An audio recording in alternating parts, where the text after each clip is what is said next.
Hey guys, welcome back to Geek Space.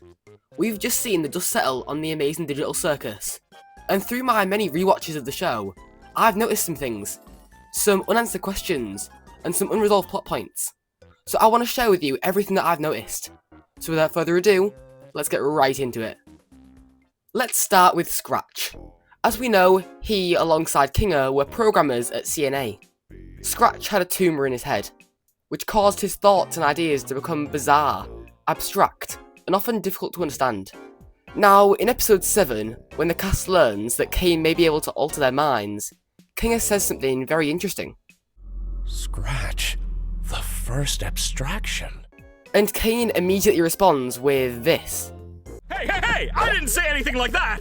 He gets unusually defensive right away.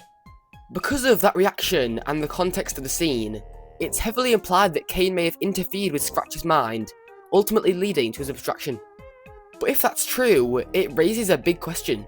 Why is this never brought up ever again? Kinger mentions Scratch later in episode 8, but there's still no further reference of any kind to mind control or interference. And that's what makes this feel like such a strange setup, because it introduces a really interesting idea, but never really follows through with it. Up next is Kane. At the climax of episode 8, Kinger deletes Kane. But in episode 9, we learn he wasn't gone completely. He was cast out into the void. Now, this raises a big question. Does the void act as some kind of recycle bin for the circus?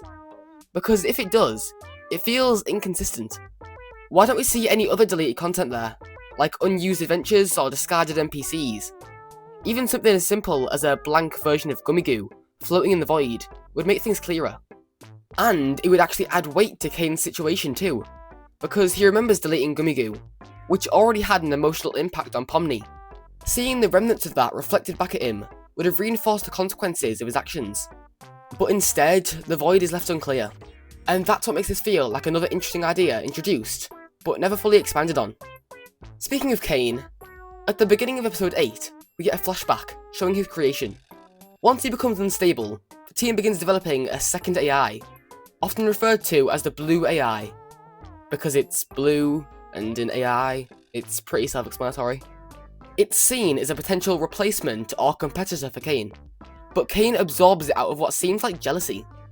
Then in episode 9, during his reflection sequence, we see something interesting.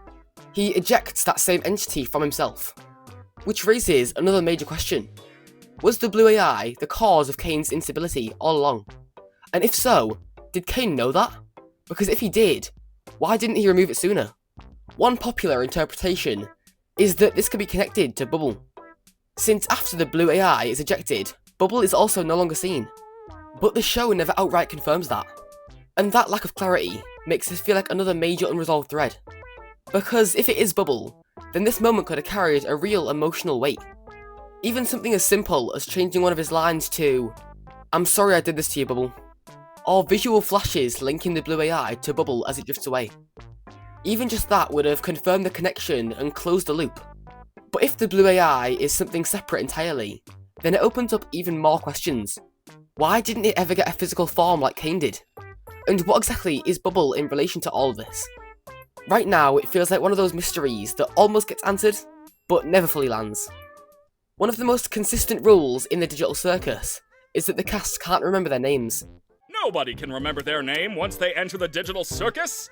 One of the few things I don't have control over are your minds.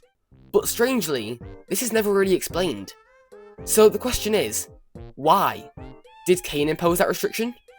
And if he did, what's the purpose of it? Because it doesn't seem to serve an obvious function.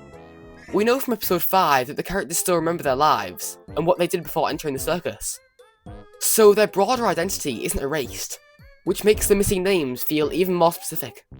It's not a full memory loss, it's selective, and that raises a bigger question. Why allow them to remember everything except their names? I can see it as being a kind of safety rule, like how some games discourage using real names as usernames, but it still doesn't fully explain the in-universe logic.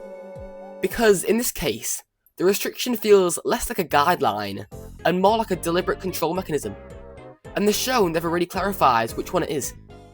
Now let's talk about Kinger. Kinga is one of the most important characters in the series.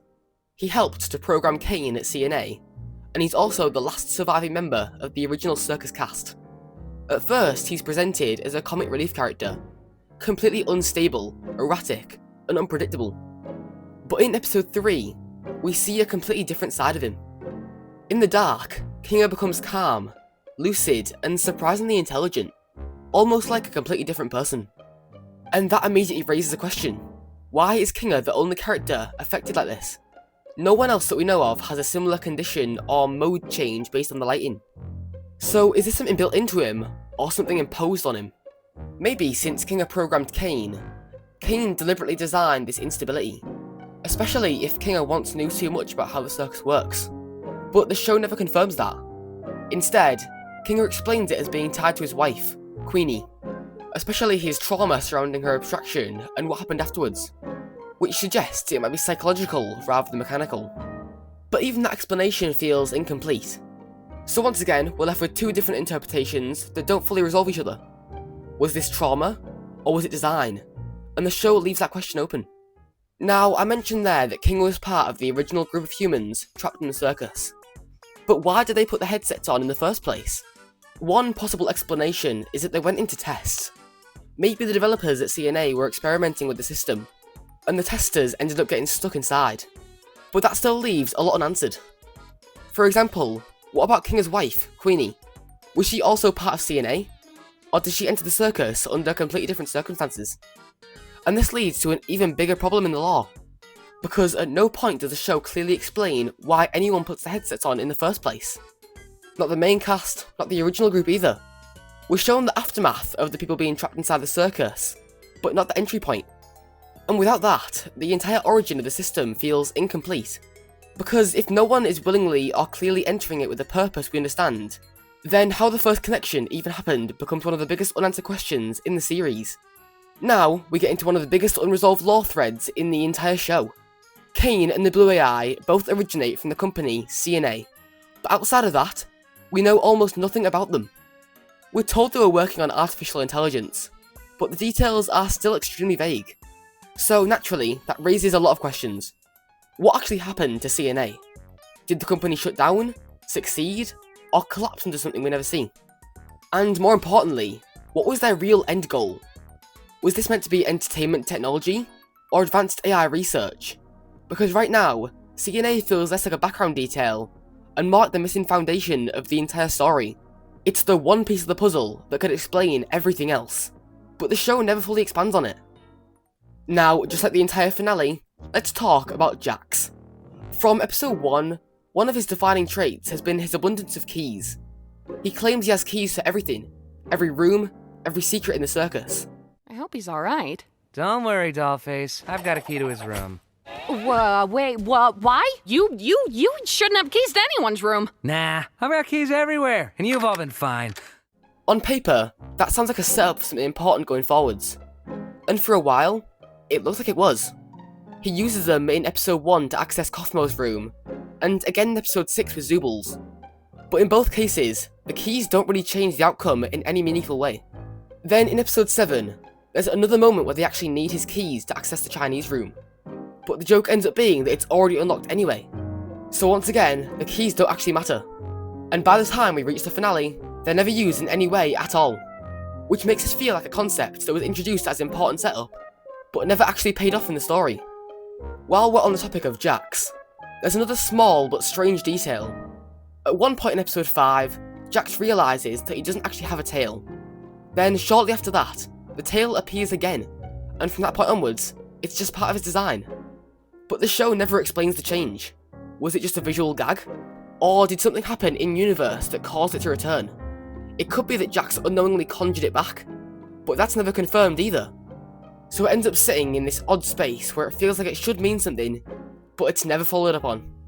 And just like many other details in the series, it's left open to interpretation rather than explanation. Alright guys, we've reached the end of today's video. I really hope you enjoyed it. But now, I want to know what you think. Did you notice any of these plot holes? Did you notice any I didn't? Let me know down below. But anyway, I hope you have a great day, and I'll see you in the next one. Goodbye!